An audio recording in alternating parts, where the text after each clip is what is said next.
ಇದರಲ್ಲಿ ಪ್ರಜಾಕೀಯ ಸಿಸ್ಟಮ್ ಯಾಕಾಗಬೇಕು ಅಂದರೆ, ಯಾರೋ ಒಬ್ಬ ಒಳ್ಳೆ ಪೊಲಿಟಿಷಿಯನ್ ಇರ್ತಾನೆ.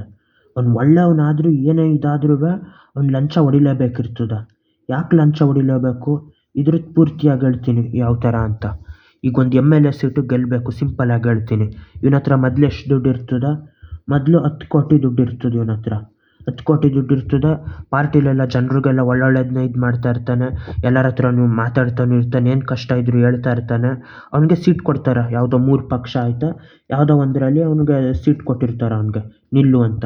ಇವತ್ತಿನ ಟೈಮಲ್ಲಿ MLA ಆಗಬೇಕು ಅಂದರೆ ಮಾಮೂಲಿ ಇದರಲ್ಲಿ 30 ಕೋಟಿ ಬೇಕೇ ಬೇಕು ಅವ್ನಿಗೆ. ಏನೇ ಮಾಡಿದ್ರು 30 ಕೋಟಿ ಖರ್ಚು ಮಾಡಲೇಬೇಕು. ಇನ್ನೆರಡು ಪಕ್ಷದವ್ರು ಖರ್ಚು ಮಾಡಿಬಿಡ್ತಾರೆ. ಇವ್ನು ಅವ್ರಿಗೆ ಕಾಂಪೀಟ್ ಮಾಡಬೇಕು ಅಂದಾಗ ಅಷ್ಟು ಖರ್ಚು ಮಾಡಲೇಬೇಕಾಯ್ತದೆ 30 ಕೋಟಿನ. 30 ಕೋಟಿ ಖರ್ಚು ಮಾಡ್ತಾನೆ. ಮಾಡಿದ್ರು ಅವನು ಇನ್ನೊಬ್ಬ ಆಪೋಸಿಟ್ ಇರೋನು ಇವ್ನಿಗಿನ್ನ ಜಾಸ್ತಿ ಮಾಡಿ ಏನೇನೋ ಜಾತಿ ಇದೆಲ್ಲ ಹೇಳಿ ಅವನೇನು ಮಾಡ್ತಾನೆ, ಗೆದ್ದುಬಿಡ್ತಾನೆ. ಮಿಸ್ಸಾಗಿ ಗೆಲ್ತಾನೆ 5,000 ಓಟಲ್ಲಿ. ಇನ್ನು 95,000 ಓಟ್ ತಗೋತಾನೆ. ಅವನು 1,00,000 ಓಟ್ ತಗೋತಾನೆ. ಇವ್ನು ಪೂರ್ತಿ ಒಳ್ಳೆಯವನು. ಏನೇ ಒಳ್ಳೆಯವನಾದರೂ ಇವ್ನು ಸೋತೋಯ್ತಾನೆ. ಎಷ್ಟು? 5,000 ಲೀಡಲ್ಲಿ ಸೋತೋಯ್ತಾನೆ. ಜನ ಹಾಕ್ತಾರೆ, ಆದರೆ ಇನ್ನೂ ಬೇರೆಯವ್ನಿಗೂ ಹಾಕಿರ್ತಾರೆ. 5,000 ಲೀಡಲ್ಲಿ ಸೋಲ್ತಾನೆ ಅಲ್ವಾ. ಎಷ್ಟು ಕೋಟಿ ಇವನು? 30 ಕೋಟಿ. 30 ಕೋಟಿ ಹೆಂಗೆ ಖರ್ಚು ಮಾಡಿರ್ತಾನೆ ಇವನು? ಇರೋದೇ ಇವನ ಹತ್ರ 10 ಕೋಟಿ. 30 ಕೋಟಿ ಖರ್ಚು ಮಾಡೋಕ್ಕೆ ಸಾಲ ಮಾಡಿರ್ತಾನೆ. ಆ 10 ಕೋಟಿನೂ ಜಮೀನು ಏನೇನೋ ಬೇರೆದು ಇರ್ತದೆ ಅದನ್ನು ರೆಕಾರ್ಡೆಲ್ಲ ಕೊಟ್ಬಿಟ್ಟು 30 ಕೋಟಿ ಬ್ಯಾಂಕಲ್ಲಂತೂ ಕೊಡೋದಿಲ್ಲ. 10 ಕೋಟಿ ಇದ್ದರೆ ಬ್ಯಾಂಕಲ್ಲಿ ಒಂದು 8 ಕೋಟಿ ತಂದು ಕೊಡೋರು ಇರ್ತಾರೆ. ಇವ್ನು ಜನರ ಹತ್ರ ಮಾಡಿರ್ತಾನೆ. ಸಾಲ ಅಂದರೆ ಜನರ ಹತ್ರ ಮಿನಿಮಮ್ 2 ರಂಗ್ ಮಾಡಿರ್ತಾನೆ ಅವನು. ಮಿನಿಮಮ್ 2, 3 ಎಷ್ಟೆಷ್ಟೋ ಇರ್ತದೆ. ಮಿನಿಮಮ್ ಇಲ್ಲಿ ಹೇಳ್ತಾ ಇರೋದು. ಮಿನಿಮಮ್ 2 ರಂಗ್ ಮಾಡಿರ್ತಾನೆ ಸಾಲನ.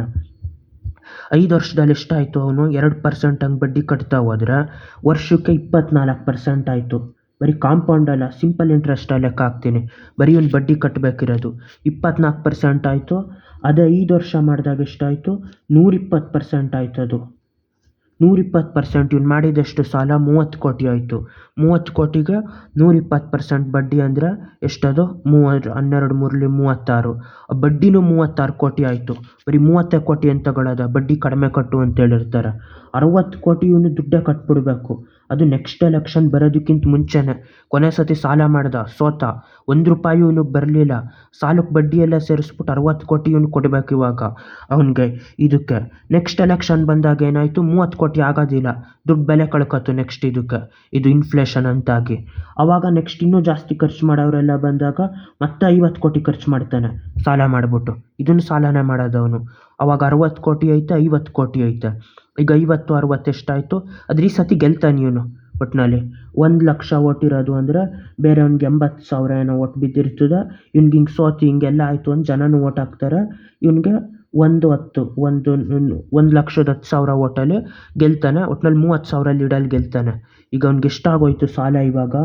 150 ಕೋಟಿ, 60 ಕೋಟಿ. ಈಗ ಟೋಟಲ್ಲಿ 110 ಕೋಟಿ ಅವ್ನಿಗೆ ಸಾಲ ಉಳಿದಿರೋದು. ಸಾಲ ಹಳೆ ಬಡ್ಡಿದು ಎಲ್ಲ ಸೇರಿಸಿ 110 ಕೋಟಿ ಅವನಿಗೆ ಕೊಡಬೇಕು. ಜನರ ಹತ್ರ ಇಸ್ಕೊಂಡಿರೋದು, ಸಾಲಕ್ಕೆ ತಗೊಂಡಿರೋದನ್ನ 110 ಕೋಟಿ ಕೊಡಬೇಕಾದ್ರೆ ಏನು ಮಾಡ್ತಾನೆ? ಫಸ್ಟ್ ಹೇಳೋದೆ, ತೀರಾ ಒಳ್ಳೆಯವನು, ಏನು ಕೆಟ್ಟದೇ ಮಾಡೋದಿಲ್ಲ, ಎಲ್ಲ ಒಳ್ಳೊಳ್ಳೆದೇ ಮಾಡ್ತಾ ಇರ್ತಾನೆ. ಹಂಗೂ ಅವ್ನು ಸಾಲ ಇಷ್ಟು ಮಾಡಿರ್ತಾನೆ. ಏನೇ ಇದಾದ್ಮೇಲೆ ಅದಕ್ಕೆ ಬಡ್ಡಿ ಸೇರಿ ಈ ಸತಿದು ಖರ್ಚು ಸೇರಿ 110 ಕೋಟಿ ಆಗೋಯ್ತು. ಇನ್ನು ಏನೇ ಒಳ್ಳೆಯವನಾದ್ರೂ ಈ 110 ಕೋಟಿ ಅಂತೂ ಇವ್ನು ತಗೊಳ್ಳೇಬೇಕು. ಇವಾಗ 110 ಕೋಟಿ ತೆಗಿಬೇಕು. 110 ಕೋಟಿ ತೆಗೆದಾದ್ಮೇಲೆ ಅವ್ನಿಗೇನಾದರೂ ಮಾಡ್ಕೋಬೇಕಲ್ಲ. ಅಷ್ಟೆಲ್ಲ ಸಾಲ ಮಾಡ್ಕೊಂಡು ಒದ್ದಾಡಿರ್ತಾನೆ 5 ವರ್ಷ. ಅವನು ಒಂದು 50 ಕೋಟಿ 60 ಕೋಟಿ ಅವ್ನಿಗೆ ಅಂತ ಮಾಡ್ಕೋಬೇಕು. ಅಷ್ಟು ಇದು ಮಾಡಿಬಿಟ್ಟು ಅವ್ನಿಗೇನು ಸಿಕ್ತು ಅದರಲ್ಲಿ ಅದನ್ನು ಮಾಡ್ಕೋಬೇಕು. ನೆಕ್ಸ್ಟ್ ಎಲೆಕ್ಷನ್ಗೆ ಅದಕ್ಕೆ ಎಕ್ಸ್ಟ್ರಾ ಒಂದು 50 ಕೋಟಿ ಮಾಡಿರಬೇಕು. ಇಷ್ಟೆಲ್ಲ ಮಾಡಿ 110, 50 ಎಷ್ಟಾಯಿತು? 50, 160, 210. 210 ಕೋಟಿ ಅವನು ಏನಾದರೂ ಮಾಡಲಿ ಅಲ್ಲಿ ಲಂಚ ಹೊಡಿಲೇಬೇಕು ಅವನು. ಹೊಡಿತಾ ಇದ್ರೆ ಅವ್ನು ವಿಧಿನೇ ಇಲ್ಲ ಅಲ್ಲಿ. ಈಗ ಕೆಟ್ಟವನು ಹಂಗೆ ಮಾಡ್ದ, ಅವ್ನು ತೀರಾ ಒಳ್ಳೆಯವನು, ಆದರೆ ವಿಧಿನೇ ಇಲ್ಲ. ಅಷ್ಟು ದುಡ್ಡು ಮಾಡಲೇಬೇಕು ಅವ್ನು ಇವಾಗ. ನೆಕ್ಸ್ಟ್ ಎಲೆಕ್ಷನ್ಗೆ 50 ಖರ್ಚು ಮಾಡಲೇಬೇಕು. ಇವಾಗ ಅವ್ನು 110 ಕೋಟಿ ಪ್ರೆಸೆಂಟಾಗಿ ಕೊಟ್ಬಿಡ್ಬೇಕು. ಅವ್ನಿಗೇನು ಉಳೀತು? ಅವ್ನಿಗೂ ಒಂದಷ್ಟು ಮಾಡಲೇಬೇಕು. ಅವ್ನು ತೀರಾ ಒಳ್ಳೆಯವನಾಗಿ ಅವ್ನು 1 ರೂಪಾಯಿ ಮಾಡೋದಿಲ್ಲ ಅಂದ್ರೂ, ಅವ್ನು ಒಂದೇ 1 ರೂಪಾಯಿ ಅವ್ನು ಮನೆಗೆ ಮಾಡ್ಕೊಳ್ಳಿಲ್ಲ ಅಂದರೂ 210 ಕೋಟಿ ಮಾಡಲೇಬೇಕು ಅವನು. ಅದಕ್ಕೆ ಈ ಸಿಸ್ಟಮಲ್ಲಿ ಏನೇ ಮಾಡಿದ್ರು ಲಂಚ ಆಗೇ ಆಯ್ತದೆ. ಈ ದುಡ್ಡಲ್ಲೇ ಹಿಂಗಾಗಿ ಸ್ಟಾರ್ಟಿಂಗಿಂದನೇ ದುಡ್ಡು ಇಲ್ಲದೆ ಬಂದಾಗ ಅವಾಗ ಎಲ್ಲ ಲಾಕ್ ಆಯ್ತಾರೆ ಅವರು. ಸ್ಟಾರ್ಟಿಂಗಿಂದ ಅವ್ನು ದುಡ್ಡೇ ಖರ್ಚು ಮಾಡಿರೋದಿಲ್ಲ. ಅವನು ಕದಿಯೋ ಚಾನ್ಸ್ ಇರ್ತದೆ. ಅವಾಗ ಏನು ಮಾಡೋದು? ಅವ್ನು ಕದಿಯಕ್ಕೆ ಬಿಡಬಾರ್ದು. ಅವ್ನು ಖರ್ಚು ಮಾಡೋ ಒಂದೊಂದು ಇದನ್ನು ಬರೀಬೇಕು ಅಂತ ಫಸ್ಟೇ ಪಾರ್ಟಿಲಿ ರೂಲ್ಸ್ ಮಾಡಿಟ್ಕೋಬೇಕು. ಇದು ಕಾನೂನಲ್ಲಿ ರೂಲ್ಸ್ ಇಲ್ಲ, ಆದರೆ ಪಾರ್ಟಿ ಒಳಗಡೆ ರೂಲ್ಸ್ ಮಾಡ್ಬೋದು. ಪಾರ್ಟಿ ಒಳಗಡೆ ರೂಲ್ಸ್ ಮಾಡಿಬಿಟ್ಟು ಅವನೇನಾದರೂ ಹೇಳ್ದಂಗೆ ಕೇಳದೇ ಇದ್ದರೆ ಪಾರ್ಟಿಯಿಂದನೇ ತೆಗೆದಾಕ್ಬಿಡ್ಬೋದು ಅವನ್ನ. ಪಾರ್ಟಿಯಿಂದ ಜನ ಜಾಸ್ತಿ ಮೆಂಬರ್ ಇರ್ತಾರಲ್ಲ, ಜನಗಳೇ ಪಾರ್ಟಿ ಮೆಂಬರ್ ಆಗಿರ್ತಾರೆ, ಅವನೊಂದು ಪಾರ್ಟಿನ ತೆಗಿಬೋದು. ಇಲ್ಲ ಅಂದರೆ ಅವ್ನು ಪಾರ್ಟಿನ ತೆಗೆದ್ರು MLA ಆಗಿ ಉಳಿಯೋ ಕಾನೂನು ಐತೆ. ಇನ್ನೊಂದೇನು ಪ್ಲ್ಯಾನ್ ಮಾಡ್ಬೋದು ಅಂದರೆ, ಅವ್ನು ಬರೋ ದಿನವೇ ರಾಜೀನಾಮೆ ಲೆಟ್ರ್ ಕೊಟ್ಟಿರ್ತಾನೆ, ರಿಸೈನ್ ಲೆಟ್ರನ್ನ, ರಾಜೀನಾಮೆ ಲೆಟ್ರನ್ನ. ಯಾವ ಥರ ರಾಜೀನಾಮೆ ಲೆಟ್ರು ಅಂದರೆ, ಪಾರ್ಟಿಗೆ ಇದು ಮಾಡಿರ್ತಾನೆ, ವಿಪ್ ಅನ್ನೋದು ಮಾಡ್ತಾರಲ್ಲ, ಪಾರ್ಟಿಯವರ ವಿಪ್ ಅಂತ ಕೊಟ್ಟಾದ್ಮೇಲೆ ಅವ್ರು ಅಕ್ಸೆಪ್ಟ್ ಮಾಡಿಬಿಟ್ರೆ ಅವ್ರು ಬೇರೆದಕ್ಕೆ ಓಟ್ ಹಾಕೋಂಗಿಲ್ಲ ಅಂತ, ಅದೇ ಥರ ವಿಪ್ ಥರ ರಾಜೀನಾಮೆ ಲೆಟ್ರನ್ನ ಮೊದಲೇ ಈಸ್ಕೊಂಡಿರ್ತಾರೆ. ಅವ್ನು MLA ಆಗಿದ್ದು, ಪಾರ್ಟಿಗೆ ನಿಂತಿದ್ದು ಮೊದಲನೇ MLA ಆಗಿದ್ದ ದಿನವೇ ಪಾರ್ಟಿಯವ್ರು ಈಸ್ಕೊಂಡಿರ್ತಾರೆ, ಆಗೋದಕ್ಕಿಂತ ಮುಂಚೆ ಇಲ್ಲ ಆಗಿದ್ದ ದಿನವೇ. ಅದು ಈಸ್ಕೊಂಡು ಏನು ಮಾಡ್ತಾರೆ, 51% ಅಷ್ಟು ಜನ ಇಷ್ಟ ಆಗಲಿಲ್ಲ ಅವನು ಲೆಕ್ಕ ಹಿಂಗೆ ತೋರಿಸ್ತಾ ಇರೋದಿಲ್ಲ ಎಲ್ಲರಿಗೂ, ಒಂದೊಂದು ಲೆಕ್ಕನೂ ತೋರಿಸ್ತಾ ಕದಿಯೋದು ಕಡಿಮೆ ಆಯ್ತದೆ. ಬೇರೆಯವ್ರನ್ನಾದರೂ ಕಡಿಮೆ ಇದು ತಗೋ ಅಂದಾಗ ಅಲ್ಲಿ ತಗೊಳ್ಳೋದು ಇದಾಯ್ತದೆ.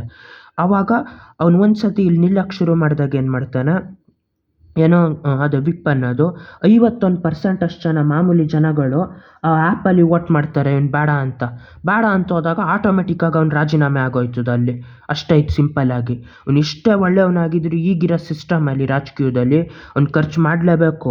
ಮಾಡಾದ್ಮೇಲೆ ಅವನೇ ₹1 ಇಟ್ಕೊಳ್ಳೋದಿಲ್ಲ ಅಂದರೂ 210 ಕೋಟಿ, ಎಷ್ಟು 110, 50 ಅಷ್ಟು 160 ಕೋಟಿ ಅವ್ನು ತಗೊಳ್ಳೇಬೇಕು. ಅವ್ನಿಗೆ ಸಣ್ಣದಾಗಿ ಒಂದು 50-60 ಕೋಟಿ ಮಾಡ್ಕೊತೀನಿ ಅಂದರೂ ಅವ್ನು 210 ಕೋಟಿ ಮಾಡಲೇಬೇಕು. ₹1 ಬೇಡ. ನೆಕ್ಸ್ಟು ರಾಜಕೀಯಕ್ಕೆ ಎಲೆಕ್ಷನ್ಗೆ ನಿಲ್ಲೋದೇ ಇಲ್ಲ ನಾನು, ಬರೀ ಇರೋ ಸಾಲ ತೀರಿಸ್ಕೊಬಿಡ್ತೀನಿ ಎಲೆಕ್ಷನ್ಗೆ ನಿಂತಿರೋದು ಅಂದರೂ 110 ಕೋಟಿ ಅವ್ನು ಹೊಡಿಲೇಬೇಕು. ಈ ಥರ ಫುಲ್ ಎಲ್ಲ ಲಾಕ್ ಆಗೋಯ್ತಾರೆ ಇದರಲ್ಲಿ ಸಿಸ್ಟಮಲ್ಲಿ.